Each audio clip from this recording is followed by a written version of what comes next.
त्या बरं बारीक बारीक गोष्टी ना, ह्या बारीक गोष्टी जर लक्षात घेतल्या तर मी 101% सांगतो तुमचा गोळा गेल्याशिवाय राहणार नाही मित्रांनो.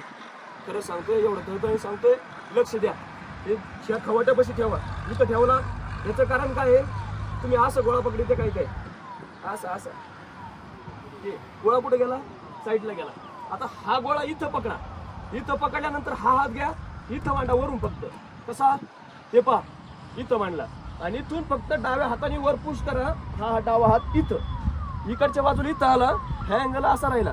इथून फक्त ही जी कानाची शिर आहे खालची, ह्या कानाच्या शिरेवर इथं पॅक करायचं.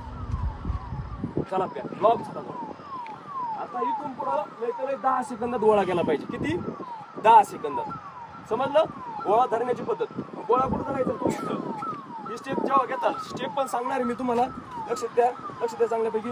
इथं आले, इथं आला, असं बॉडी अशी कडक ठेवायची. बॉडी इथून इथपर्यंत पूर्ण अशी लॉक चांगल्यापैकी कडक ठेवायची आणि गोळा लावला इथं आणि पाहिजे इकडं. इथं आलं फक्त स्टेप घ्यायची. तू इथून लॉक झालेला, इथून फक्त 10 सेकंदात पुढे जायचे.